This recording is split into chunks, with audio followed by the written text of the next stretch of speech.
Hi friends, welcome to my channel TS audio story. आज की कहानी जिसका टाइटल है बहू या नौकरानी। एक दर्द भरी कहानी आपको कुछ जानी पहचानी लग सकती है, क्योंकि ये कहानी एक ऐसी औरत की है जिसे उसके परिवार और पति के घर में ही किसी नौकरानी की तरह जीवन व्यतीत करना पड़ता है।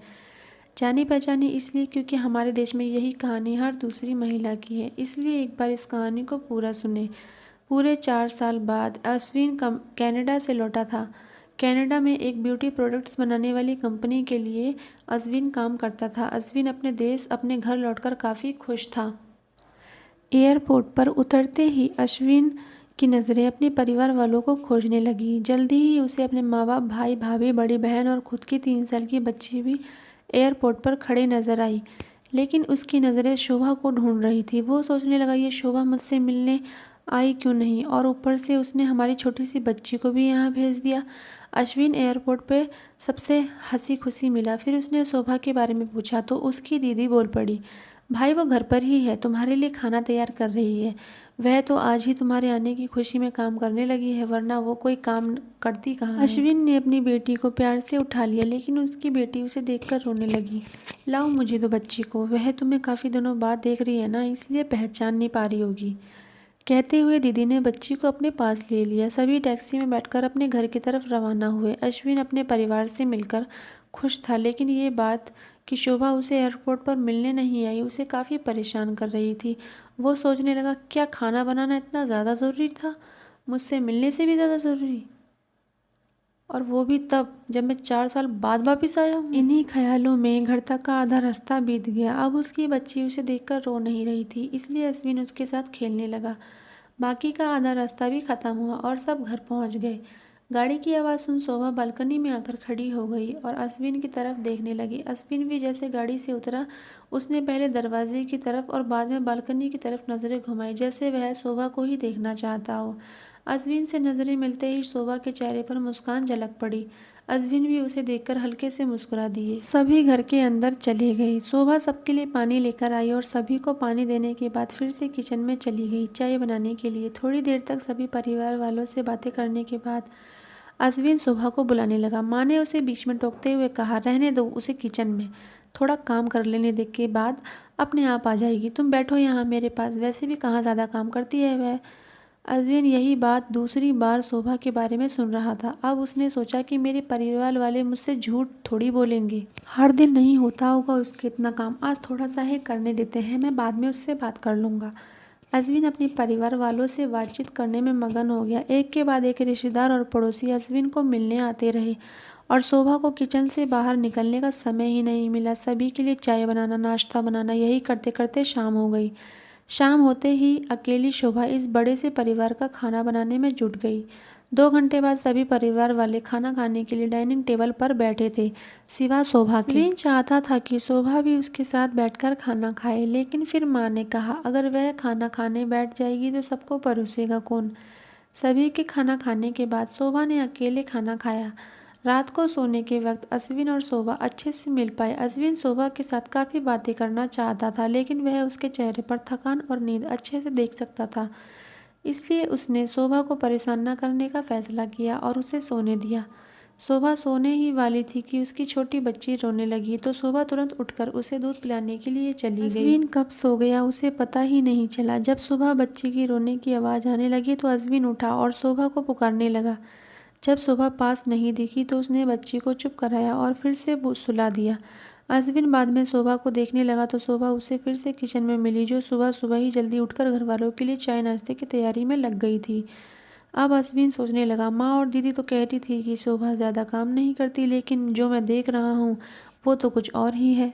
अश्विन अब सब समझ गया था, पर वो अपनी माँ को ऐसा नहीं बोल सकता था कि शोभा से ज़्यादा काम ना कराया करो, इसलिए अब उसने खुद ही शोभा की मदद करना शुरू कर दिया था। अश्विन के हाथ बटाने से शोभा को थोड़ा अच्छा लगने लगा था। पहले जहां उसका चेहरा थकान से उतरा रहता था, अब उस पर थोड़ी थोड़ी चमक आने लगी थी। अश्विन ने कुछ दिनों में ही ये महसूस कर लिया था कि शोभा अब वो शोभा नहीं रही जिसे अश्विन शादी करके लाया था। वो तो कोई और थी, जो तोते की तरह बोलती थी, और ये शोभा तो बिल्कुल चुप और गुमसुम है। ऐसा लगता है जैसे किसी के दबाव में हो, किसी की डर की वजह से सहमी हुई हो। अश्विन शोभा को उसके काम में और ज़्यादा मदद करने लगा। अश्विन का ऐसा व्यवहार सब घर वालों को खटकने लगा। घर के सभी बड़ों और उसकी दीदी ने मिलकर अश्विन को समझाया, तुम अपनी बीवी की मदद करते हो, उससे हमें कोई ऐतराज़ नहीं है, लेकिन तुम्हें भी एक हद तक ही ऐसा करना चाहिए। जब तक कोई तुम्हें ऐसा करता ना देख रहा हो तब तक सब ठीक है, लेकिन जब कोई तुम्हें बीवी के होते हुए बर्तन धोते देखे तो वह अच्छा थोड़ी लगता है। और सोचो, आगे चलकर शोभा को तुम्हारी हेल्प की आदत पड़ गई तो तुम्हारा अपना काम में ध्यान लगाना मुश्किल हो जाएगा।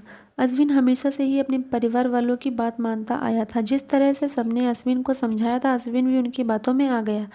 अब अश्विन शोभा की मदद करने से कतराता था। सब कभी कभार वह बच्ची के लिए दूध गर्म कर लिया करता था, उससे ज़्यादा कुछ भी नहीं। घर वालों ने अश्विन को विदेश जाने से मना कर दिया और कहा कि यहीं कुछ काम कर लो। अश्विन ने अब घर से ही ब्यूटी प्रोडक्ट्स ऑनलाइन बेचना शुरू कर दिए। उसका परिवार भी बढ़ गया। अब उसे 2 बेटियां और एक बेटा था। दोनों बेटियां स्कूल जाने लगी थी, लेकिन बेटा अभी भी छोटा था।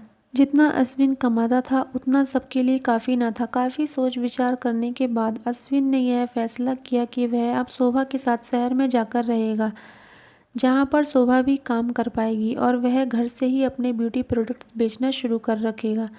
इस तरह से वे अपने पैसों की तंगी को पूरा करेंगे। परिवार वालों ने भी अश्विन को इजाज़त दे दी।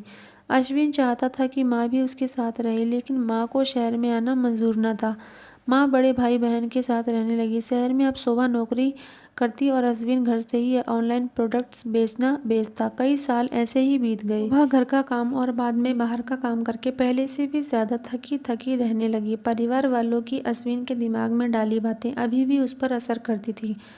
वह यहाँ पर भी शोभा का हाथ न बटाया करता। अश्विन अब दिन रात अपने प्रोडक्ट्स बेचने में मसरूफ़ रहता। कभी कभी शोभा उससे कहती कि मुझे अच्छा नहीं महसूस हो रहा, मुझे डॉक्टर के पास ले चलो। वो हाँ कह देता, लेकिन अपने काम में इतना खो जाता कि उसको कभी डॉक्टर के पास ही नहीं लेके गया। शोभा तो बीमार थी, लेकिन एक बार अश्विन बहुत ज़्यादा बीमार हो गया। इतना बीमार हो गया कि उसे अस्पताल में भर्ती करवाना पड़ा। अस्पताल में अश्विन के पास शोभा थी और कोई नहीं। इतना बीमार होने के बाद भी उसके परिवार वाले सिर्फ उससे मिलकर वापस अपने घर चले गए थे। उसका सहारा बनने के लिए, उसकी तकलीफ़ बांटने के लिए अब कोई भी उसके साथ नहीं था। बिस्तर पर पड़े और शारीरिक तकलीफ से गुजर रहे अश्विन को अपनों का ऐसा व्यवहार बहुत तकलीफ दे रहा था। फिर भी वह सोचता कि उसने भी तो शोभा के साथ ज़िंदगी भर यही किया है। क्या वो शोभा का जीवन साथी सिर्फ नाम का ही नहीं था? जब साथ देने की बारी आती थी तो वह दूसरों के बहकावे में आकर उससे किनारा कर लिया था। यहाँ तक कि शोभा के खुद अपने मुंह से कहने के बाद भी उसकी तकलीफ को वह नज़रअंदाज करता आया था। अश्विन को अब अपना दर्द शोभा के दर्द के आगे मामूली सा लगने लगा। उसके दर्द को ना बांटकर उसने बहुत बड़ा गुनाह किया हो, ऐसा उसे लगने लगा। पश्चाताप के आंसू अश्विन की आंखों से बहने लगे। उसने अपनी सारी गलतियों और गुनाहों के लिए शोभा से माफ़ी मांगी। दोस्तों, जीवन साथी का मतलब होता है जीवन के हर उतार चढ़ाव में, जीवन के हर मोड़ में जो साथ दे। साथ होने और साथ देने में उतना ही फ़र्क होता है जितना सिर्फ वादा करने में और सचमुच वादा निभाने में होता है। दोस्तों, आपको ये कहानी अच्छी लगी होगी। आई होप आपको पसंद आई होगी ये दर्द भरी कहानी। तो वीडियो को लाइक और चैनल को सब्सक्राइब ज़रूर करें और ऐसी ही प्यारी प्यारी कहानियाँ सुनने के लिए हमारे चैनल से जुड़े रहें। Thanks for watching. बाय।